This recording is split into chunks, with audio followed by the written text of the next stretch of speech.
we use hot or cold, but it's raise or boot, basically. So if you say hot, you're going to have to give this coach a raise. There are three Tennessee football coaches on expiring contracts. So if we go hot, that means they get a raise because everybody gets a raise just for staying around nowadays. If we say cold, that means you look elsewhere and maybe even replace that person. So let's get it started right now. And one of the coaches that we'll throw out there that I believe everybody would want to stay, Tim Banks. So hot or cold, I'm going hot, hands down. I'm going hot too. Definitely give him a raise, keep him around. He's very hot. Again, you can question on how good of a defensive coordinator you think he is, particularly with the end of the season against Ohio State. But what I won't question is it would be extremely hard to find somebody of his caliber if he left. I don't disagree with that. Outside linebackers and special teams coordinator Mike Eckler, hot or cold?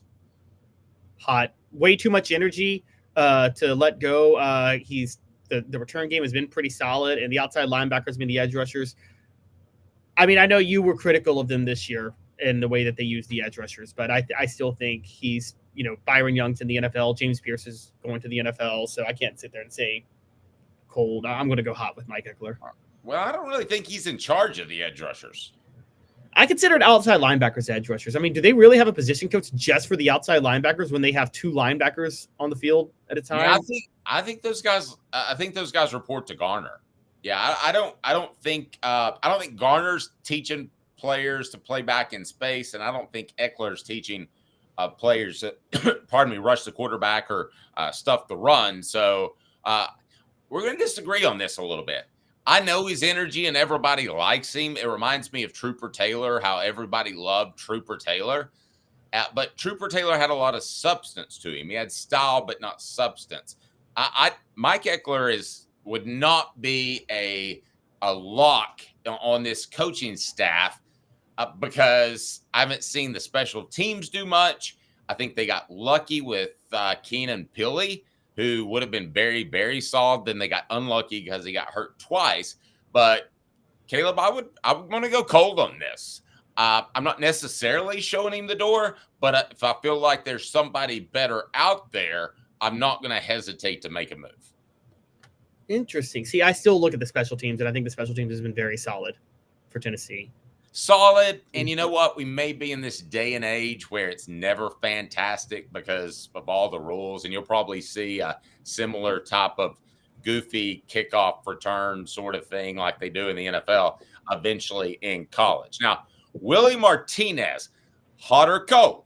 What do you think of Willie Martinez, who has come under an absolute ton of scrutiny during his time at Tennessee? Get your thoughts. Brought to you by Double D Piping. Double D Piping provides full-service fire protection on any scale. From residential homes to government facilities, we can assist any customer through design, fabrication, installation, inspection, and demonstration of fire suppression systems.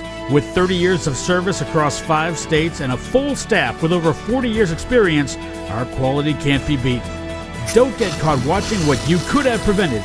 Call Double D Piping. All right, Willie Martinez. Cold. Partially because I know where he focuses. He focuses on safeties, and I don't think the safety play, even if the cornerback play was better last year, I wasn't blown away by the safety play, and I don't think you were either, Dave. Even with but I'm going hot after he was part of a coaching staff that put together a really solid secondary, and I'm going to bring recruiting into it. And there are times in which you'll take a coach that is a good recruiter or a great recruiter and an okay coach. That's probably Willie Martinez. Given his history. Go ahead. I have to go back to this then. Are we that sure that the secondary was solid last year, or did they just play some really bad offenses? Well, I mean, you could say that. Did they have an explosive offense just because they had big games against Kent State and Chattanooga? Yeah, the schedule is very goofy. There's no question about it, and they're going to have to deal with that. But I'm not willing to say that just like any other school, because let's face it, almost every school has some just low level opponents on their schedule, which inflates numbers. So I'm going to have to take it as a whole and grade him in that regard. Now, the thing is, what sounds crazy? In 2022, what did we say?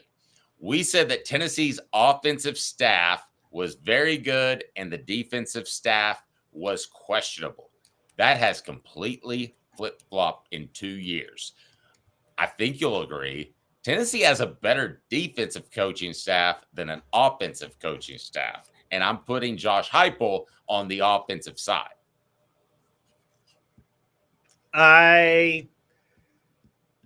Yeah, you might be right. I mean, it's hard to debate. I don't think it's close. I don't think it's debatable. Well, I mean, let's think about this. There are questions raising about Glenn Ellerbe because nobody out of high school has started for Tennessee yet on the offensive line that they signed out of high school. We're hearing rumors about Kelsey Pope. All right, let's give Darrell Sims some credit. I mean, I know you think running backs are running backs, but he did. I mean, whatever else you want to say, Dylan Sampson was SEC Offensive Player of the Year when Darrell Sims got to Tennessee. I don't know how much that means, but okay. Let me ask you this. Do you remember who the running backs coach was when they had Cobb, Webb, and all those guys? Do you remember who the running backs coach was when they had Kamara and Hurd, which were a good combo? I mean, really, running backs coach? Well, I remember one. I remember one distinctly, by the way. I remember when Trooper Taylor replaced Willie McCorvey as running backs coach, and Tennessee immediately had 2,000-yard rushers in 2004 with Gerald Riggs and Cedric Houston. Oh, and good call. Good yeah. Call. That's a memory. Should Vols have let Nico walk after their family demanded more money? Yes, spend NIL money elsewhere, 57%. No, he's too good. Now I'm going to change that up.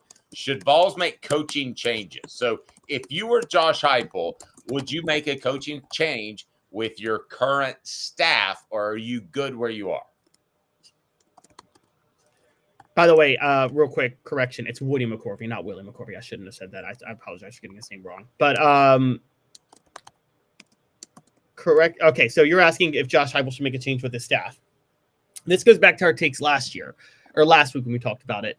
I wouldn't make any changes because of the guys under contract. I wouldn't waste my time making changes on the defensive staff just for cohesion, because that's all defense. Because the issue now is he needs to upgrade his offensive staff. And if you're going to upgrade your offensive staff, then it's probably too expensive to go out and find new players for new assistants on your defensive staff. Because even if you let a coach walk, I mean, Dale, let's talk about it. You got to spend money to do a search to find the right guy, right? It's not like that's free. It's like any company. You hire a new person, that the hiring process costs money. Yep. So you're probably going to pay them more. Yeah, exactly. You were paying the last guy. As a matter of fact, I can't remember 100%, but I'm pretty sure Trooper Taylor came in making more than Woody McCorvey. Now, you bring up the other question, which I think we definitely need to address, brought to you by Hound Dogs of Knoxville. Champions look good in orange. That's hdknoxville.com, hdknoxville.com. Cohesion, chemistry, culture, how does that fit into it? In other words, if you're 50-50 over whether or not you want to keep a coach or potentially upgrade at that position, which are you doing? I think you kind of answered it as you would handle it, and I'm the same. I'm not going to make that move unless I feel confident that I can bring somebody else in that's at a really high level, because my concern is affecting team culture. Man, I got to be honest with you. I'm not sure what Alec Eberle or Joey Halsley brings to the table. Those would probably be the first two guys on my radar if I was going to make a change, but that's not going to happen. They're Josh Heupel's boys. He brought them up. I didn't mention Kelsey Pope, but I could make an argument that Tennessee could do better than that. Overall arcing thing, culture is a factor, but when you really look at each and every coach on Tennessee's staff, other than Banks, Garner, and Heupel, nobody blows me away. Yeah. I mean, well, so you said Banks, Garner, and Heupel. I like William Ing, the linebackers coach. He just brings a lot of experience to the table. The And I do. linebackers have been horrible. Well, they were better this year than they were last year when Keenan Peely went down. Put it that way. Well, that's because they didn't have depth. I mean, he didn't do anything to help this year. I think he had Jeremiah Thielander ready to be serviceable. He just needed Jeremiah Thielander to have another year under his belt. I mean, Thielander's got a high football IQ. He was going to figure this stuff out eventually, and he's going to be even better this year, a potential all-SEC player. I give Inge very little, if any, credit for that. I mean, and this is not a complicated defense from the linebacker position either. So sorry, I'm not buying what you're selling on that one. I'm just going based on his experience and his track record before he got to Tennessee, to be fair. He does have a decent track record of experience, so I have to believe some of that. But you're right. I mean, the guys that matter are Heupel, Garner, and Banks. Keep those three, and everybody else is somewhat interchangeable. I'm not as low on Kelsey Pope as you are because I still know what he did with Cedric Tillman. And I can't ignore that. I don't know if he has managed, I guess you could say wide receivers do have egos, and they should. I don't know if he's managed egos well, and maybe that's the issue with him right now. But and that's hard to do given. Look, let's bring this up. I think a mistake with the wide receivers last year, Dave. I don't think they had a set 3-man rotation. And I didn't like the concept of they kept rotating guys in and out, going 4 or 5 deep. I think that makes it really hard to get a rhythm. Again, that's the best thing David Cutcliffe did when he returned to Tennessee. And you probably remember it. Everybody talks about what he did with Eric Ainge.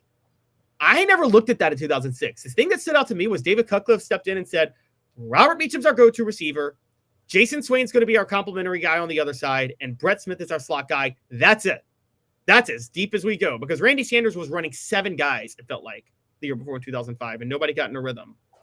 Yep. And I think that Kelsey Pope was trying to manage some egos last year, and they ran too many receivers out there too often. I think they should have been totally locked in of saying Brew McCoy's our go-to. They couldn't pick between Chris Brazzell and Dante Thornton on the other side. I think they had trouble trying to figure out who they wanted to be their 3-man rotation, and that caused problems. Okay, in the end of the day, would you make any changes that's hot or cold? Brought to you by City Heating and Air Conditioning. Integrity matters. 50 years in East Tennessee. CityHeatandAir.com. Hi, Mike Davis here with City Heating and Air, reminding you to always dare to compare. Our team provides quality local heating and air service, installation, and maintenance across East Tennessee. We use only the best equipment like American Standard Heating and Air Conditioning for your residential, new construction, or commercial needs.